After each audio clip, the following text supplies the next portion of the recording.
So the plan with Plaguefall mostly is to skip the entrance. It's typically a pretty good dungeon for a Brewmaster as well. You have a lot of tools for mob control and for disease dispel. In this run, we have a rogue to do the shrouding for us, but I'll put a little clip of how you might do it on your own. I have a macro that I use typically that will activate Tiger's Lust at the same time as you actually invis.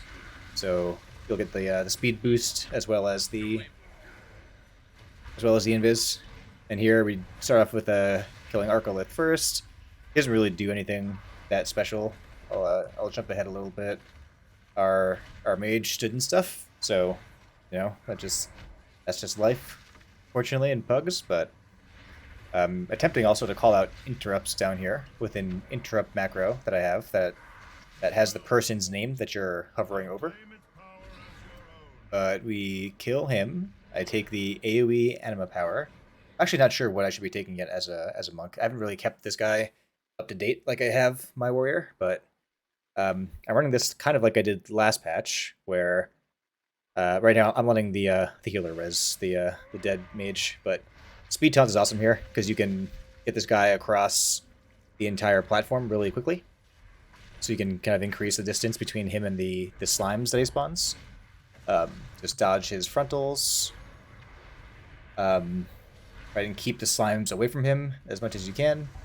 We only have really Ring of Peace and Freeze, and I guess the DPS wasn't fast enough to kill him, but for these little guys, it actually doesn't matter too much. This pull is probably the most fun pull of Mythic Plus in Shadowlands. Everyone loves to just blow everything up here. It died kind of quick on this week, but yeah, it definitely is nice. And apparently the AoE cap is going away, so if you are a Windwalker, you're gonna love this pull for sure. And I think Brewmaster was actually going to get uncapped AoE on their Refreshing Jade Wind, which just means like that much more you'll have to pay Refreshing Jade Wind, unfortunately. I kind of hate that talent, but it's here to stay. Get the other guy. The other guy is kind of weird. I'm not sure like what his problem is, but he just like doesn't come where you want him to come. Like he just like constantly queues and freezes and casts spells. Like the other guy is very agreeable, but this guy not so much. But yeah, we kill him. Move on to the boss. Just call out, who you think should do which CCs on the bigger slime ads. They can't get to the boss. Like if they do, then you'll probably end up having to reset. I usually para the first one, and I have the rogue doing blind on the second one. And I think that's really all we have here. I actually don't even know if sap can be applied in combat from Demon Hunter. I don't think he can do anything to help. So we have to basically kill in two ad spawn durations. Nothing much to worry about here as a brew. The nice thing is that you can disease dispel the disease that he puts out on the plague stomp. Yeah, just give a quick para to this guy over here. Oh, one important thing actually is when you pull him off of his throne, make sure you put him on like one side of the room or the other. If he's in the middle, then you'll find out that the ads that he summons, those little ads, spawn on both sides, and it's really hard to group them up. So make sure you pull them to like one side or the other side. Like because we pulled them onto this side, they all came from like that side of the room over there, which is way easier to deal with. So I booped him back. Good chance to reapply my para to that ad. Something I miss greatly on my warrior, being able to CC myself without having to coordinate with group members. But Rogue does his job, throws out a blind over there. And people did a pretty good job of killing the ads as well. It felt like this is a fine pull.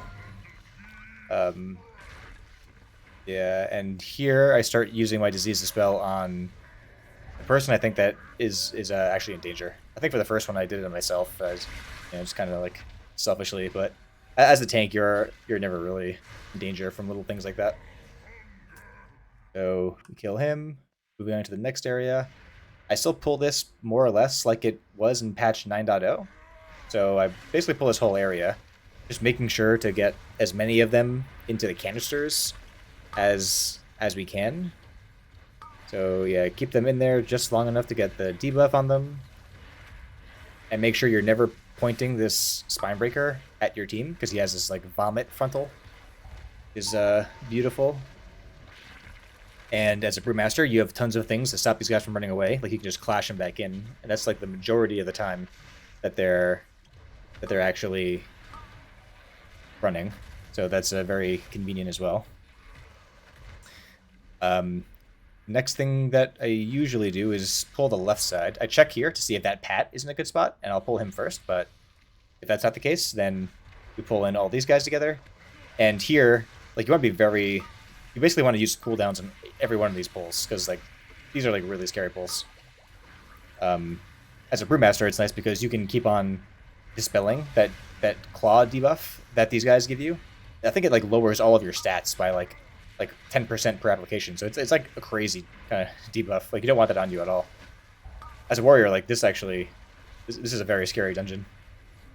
Bash him back in. Now they're all frozen. This, I kind of dispelled too early here. I would have liked to get this along with that, but I didn't know that it was coming out. But no big deal. They're all dead. So here, I want to get this guy in with these two Plague Wars.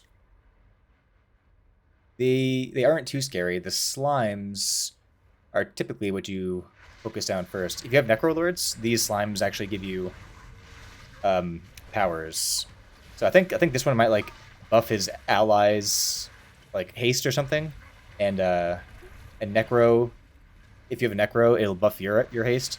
I forget which one's which, but this one isn't super important. The purple ones are like the really bad ones because they make the guys around them take less damage. But this one's fine. He drops a little puddle. Now, because there are so fewer canisters and Plague Borers, I would like to try to like double up on these things. So we bring them all over here, and we get them all inside of this canister. And then my usual intent is to bring them over there as well, like as soon as possible. Right here. This is actually a super dangerous pull, unfortunately. The corrosive gunk really like destroys melees. Everyone around you will get hit by this corrosive gunk, and it's just like a huge dot. Yeah, like he's got like 4 stacks of it. And, you know, it's kind of his fault, right? Because like he could have kicked all of those things on the slimes, but he didn't cook really any of them. So yeah, we kill them, and here I CC the Plague Binder, I think, yeah. So we can pull this slime alone. We pull the slime alone because this slime has I think it's like a 50% like damage reduction aura or something like that around him. So trying to kill anything while this thing is alive is very inefficient. So kill him as fast as you can, and then interrupt this guy and pull him in with these, and use the canister to get them all inside. Hopefully your team will get what's going on over here. Yeah. Bring a piece to... Man, Bring a Piece is so good. It's crazy. At this point, it's just more slime stuff. Like, the corrosive, like if you're doing organized play, like you have to basically set up AoE stops on these corrosive gunks. Like you'll see, like this guy is just getting destroyed right here. I'm sure the healer is like stressed out right now. As a Brewmaster, I can dispel that, which is awesome. He's very grateful for that, but it is like a lot of interrupting. Nothing too special here. Basically the same pack as before, except this one has a caster in it as well. I think the Demon Hunter... Oh, so right there I did like a kick and clash to root them in place. But I didn't anticipate that the Demon Hunter would use his mobility and like pull extra mobs. I guess I should have anticipated that. But it's fine. People are kind of pumping here, except for the Rogue. I actually just realized that. But I do want to pull them anyway, so that was okay. Now I just like usually pull all 4 of these little slime claws alone, but I don't know. This isn't much worse. the one thing you want to keep in mind here for this pull is that you don't want to go above the stairs. If you go above the stairs, then your pug might think that it's like okay to step out there, and they might trigger the plague borers in the next section. And there's only 4 waves of those plague borers, so you really want to preserve them to use them in some way. That happens pretty often. So fight Oros over here by the stairs too, just to discourage your pug teammates from going any further. And like that guy, like, man, if he moved any further towards the pools, he would have actually triggered the slime RP or the plague borer RP, and then we couldn't have used the plague borers to kill the tentacles. But I mean, Oros is fine. Nothing really to worry about here as a Brewmaster. So kill him. I think I think for him I take the AoE one. Yeah, I think the AoE reduced damage because the last boss here is like, actually I don't know if that counts as AoE. So maybe you take the interrupt one or something else.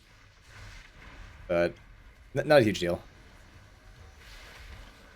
Yeah, I was thinking maybe the last boss, his rain would be considered AoE, but then I realized it's like it flies a dot. It probably actually isn't considered AoE.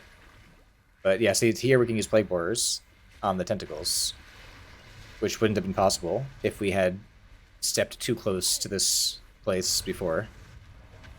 So make sure the plague borers are just, in a good spot.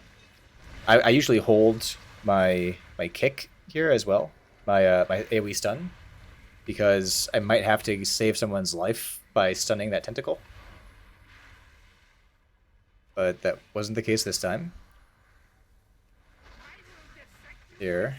I typically run Chi Torpedo as well. I don't really like Tiger's Lust, but I always do Tiger's Lust in here because there's all these terrible things that root you in place and like threaten to kill you. So yeah, with like a coordinated group potentially running Tiger's Lust is nice because you can plan on using it on somebody to get them out of something that you know about ahead of time. But for pugs that aren't super high keys, I definitely prefer to be a little bit more selfish. This is nice too. The 4th wave. You want to kill that guy after the 4th wave spawns, otherwise you won't get the 4th wave. So now that we have the 4th wave of plague borers, you can rush downstairs really quickly and use them on this pack as well. And with this pack, I like to come back here and pull the next pack before this pack finishes, because when that pack dies, it triggers the boss to jump to this platform. And then like the pressure's on for actually getting these things out of his aggro range when he jumps over here. So that, yeah, bring a piece to get him out a bit more. With these things, you typically want to kick the viral globs because everyone's getting super fucked up by them. And you want to focus the purple slime because they take less damage when the purple slime is up. But once the purple slime is gone, it's just killing things and kicking things, which it looks like we're doing a pretty good job of. Although this was the same pull combined with that pull. So with this pull, I usually use speed taunt on the smaller guy, because if you speed taunt first, he'll get a good sprint in before he actually starts casting. Yeah, so now he's in like a great spot right there. And as always with these spine breakers, make sure you don't aim them at your group because they vomit everywhere. Avoid the swirlies in the ground. Flash that guy to interrupt him, then regular interrupt him. Another belch. Kill him. Step on as many oozes as you can. And then here's Varuth. So with Varuth, you want to basically get aggro and turn around ASAP, because you're building up your celestial brew or whatever this elusive brawler debuff. You can see there that I had 70% dodge chance, and I actually got hit by the sever, unfortunately, but that's fine. Usually it works. So here I have 41. Yeah, there. I actually dodged that one. So you want to turn around to stop yourself from dodging. Let him auto-attack you a few times to build up charges, and then turn around so you can guaranteed dodge his sever.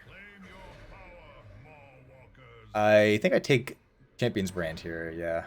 At this point in the dungeon, there's there's like 5 or 6 more big packs. You could take the AoE one. I'm just worried about the last one because often pugs don't do too well on the last one here, and then like all of the dungeons for nothing if you don't down the boss. So any extra damage I can get out here would be very nice. This first phase isn't very exciting. Make sure you don't lust too early, because you want to save lust for the second phase so that you can kill all the stuff that spawns on this platform. Make sure you get full value out of it. Yeah.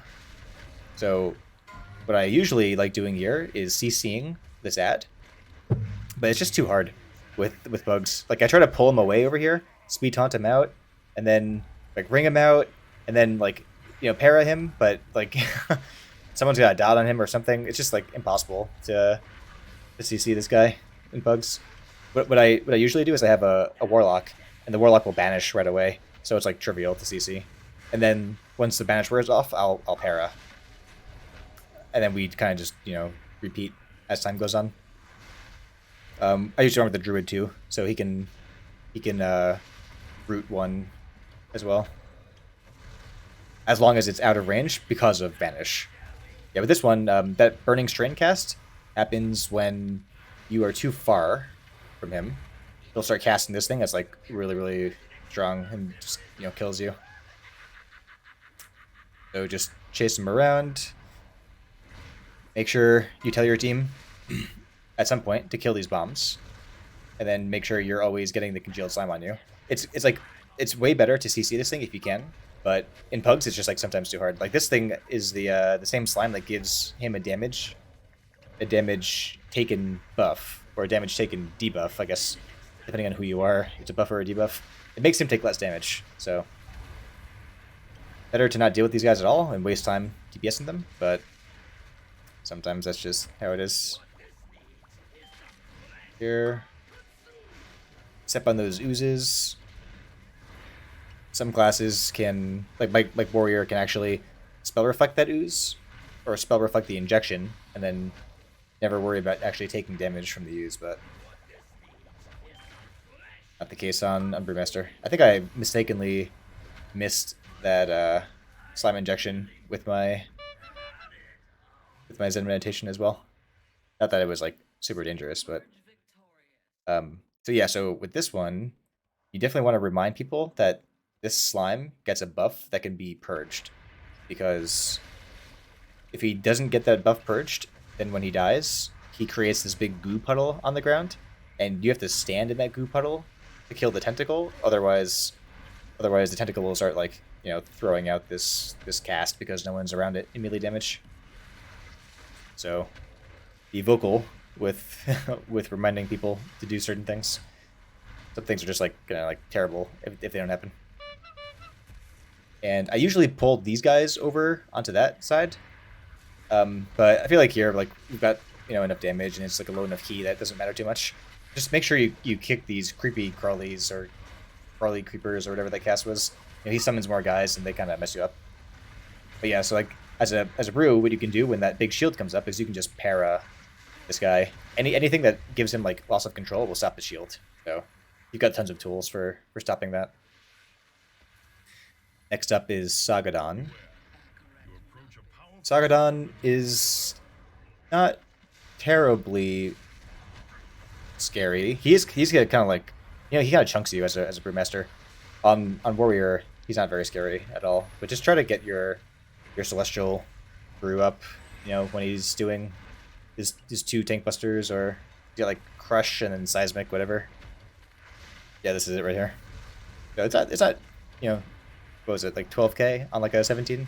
It gets a lot scarier, obviously, but if it were a hierarchy, I would use one of these defensives, or I've got like a ton of options right now actually. It's just not too scary on this key level. For him, what do I take? I think I take a shield or magic damage reduction. Yeah. And depending on the fight. I could have gone either way with this, I suppose. Actually, I guess I don't really take that much magic damage here, because I can... I typically, dispel myself on most fights, except the last boss is, I dispel like the healer typically, so maybe it's fine to take the magic damage buff. I actually haven't even checked to see if the poison counts as magic. I should look that up. I did that just to interrupt the summon cast. Make sure you don't, just avoid having him cast the venom thing, which is like another mob to deal with. And if you can, let this enveloping webs go off, because the longer that he's like casting enveloping webs and just spewing webs everywhere, like the less time he has to actually do this ambush. So way better to have him cast some webs that don't do anything to you than have him potentially do 2 waves of stealthlings. Otherwise, just kill, saving my shield for the next back. There. I usually like to pull with spinning crane kick. I feel like I can just get everybody around me like very easily. I don't want to risk like keg smashing and only getting like a couple of them. So yeah. And while this guy is up, make sure you kill the Inspirings. Inspiring is kind of like a terrible weak, but people mostly know that should be the priority target. Otherwise, you can't, kick like the Venom Fangs, or you can't interrupt that shield that he's doing. Here. This fight is actually kind of fun as a Brewmaster as well. Just because you're so mobile, like gathering up all these ads is like trivial. Yeah, so the big mechanic on this fight is you get periodically poisoned or diseased, one of those two. Either way, you can dispel it from yourself. So you just like keep yourself dispelled, which I'm sure the healer will thank you for. Save your shield for this phase, and then use whatever mobility you feel like you have to gather these guys up, and then do some big damage on them. Weapons of Order. I'm currently running Mechanicus, so definitely want to wait until you have more mobs around you before you throw out Weapons of Order. I feel like I got kind of low here as well. Looks like I have Dampen up right now, or maybe the healing done. Yeah, maybe the healer was just like trying to DPS more while the ads were up. So here I haven't used my shield yet because I'm gonna get back attacked a bunch while I'm gathering these guys up. But look at like just like Monk is so mobile. It's so easy to run around everywhere and gather things. I think I missed one of those ads one time, but I was able to circle back around. Yeah. So, yep, dispel yourself and make sure that you're always standing near somebody. Like, that's what this is when the screen goes, like, green everywhere. It means you're alone for too long. And I think there's, like, an 8-second window where you stay alone. You'll get, like, a fear or get webbed or something. I forgot which one. I haven't been out of that window in a very long time. Yep. So they're all dead. And at this point, it's like it's the same thing. I think like one more time, perhaps. Yeah. So okay, it's coming up again, but at this point, like, if it's that low, then just like ignore it and erase the finished boss. So my route has like almost 82% at this point. So that means that we have to go and kill the slimes below down here. Now, if it were a higher key level, I would save these slimes in this room because we'd have a Necrolord and we would want these slimes to give us the Necrolord buff for the boss. But for now, it doesn't matter. We're basically just trying to get a count, and we have so much time left over. I'm not sure why Plaguefall is like such a crazy long timer, but it does. Yeah, kick Corrosive Gunks if you can.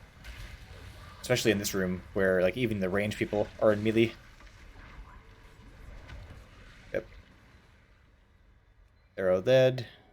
And now, I usually like to just like tag these guys and not worry about about them like dying up here. Yeah, just like, you know, throw a couple of kick smashes. Like there'll be plenty of aggro. So it's like 3 kick smashes. Yeah, that's totally fine. Ignore them. DPS will just like, you know, stubbornly cling to killing them. But jump across over here. If you have to jump across that, otherwise you get this like gigantic dot and you die basically. So jump across that area. And the reason that people jump across this area is because if you go in back of this guy, then you're sort of like in control of when these guys, you know, activate. You don't have to worry about this guy, you know, like throwing pass at you and teleporting everywhere and activating the next pack when he wants to. It's not a huge deal at all, but is a nice thing to do. I clash them all in place so they can't touch me. So this guy is the last one standing. I turned around to see if either of those 2 mobs was like behind us still. Usually what happens is they those 2 mobs, like the big guy runs to us and he dies, but the little guy like slow walks for like, you know, years and he's still alive or something.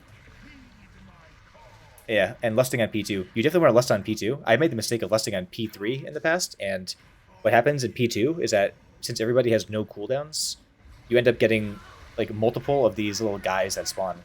So you want to use lust in this fight to make sure that you have enough damage on the second phase to avoid that. Yeah, this malignant spawn. So if you don't kill this guy, then the next malignant spawn will spawn. So you have to make sure you kill them, you know, quickly enough. And this debuff I usually use on the healer. I use my disease dispel on the healer so that he can focus on healing everybody else. So here's our second spawn. And I'm being a little bit conservative with my cooldowns here, just because like this fight can go so bad so often in PUGs that I want to make sure I'm prepared for like, you know, any scenario, as long as I'm not in danger. I'll spell the healer. This fight as a warrior is actually awesome because you can unlimited spam your heroic throw to get ranged aggro on these guys. But as a Brewmaster, it's actually kind of tough. So just do like anything you can to keep aggro on them. And it kind of sucks because if you taunt them, they get a little bit faster. And you don't want that, of course. So here we are going into the second phase. We should get a Bloodlust. Yep. Without this Bloodlust, it would definitely be the case. Oh, I'm getting a little close to this Devoted. He probably is going to chunk me. Yeah. Yeah, I got hit for like 30k there. It might have been... I'm not sure which one that it was, but they are like very strong. Look at this Demon Hunter flying everywhere. Oh my god. So here... I think I used my scale. I feel like I should use my scale here. Oh, I guess he dies, so... I shouldn't use the scale. Finish up the Malignant spawn. And make sure these guys have some threat on them from you.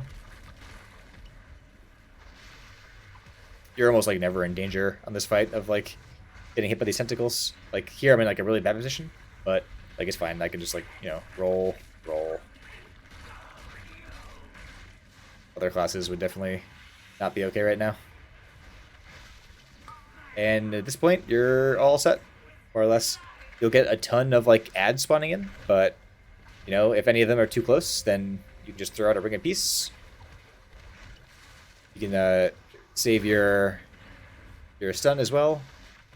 And you know, at this point, I've got like, you know, so many defensives that I've been like really stingy with. But yeah, I think we just like missed this by... Oh, we missed it by like 1 second. The +2 timer. That's very sad. But yeah, that's the run. So very, very nice run for Brewmasters.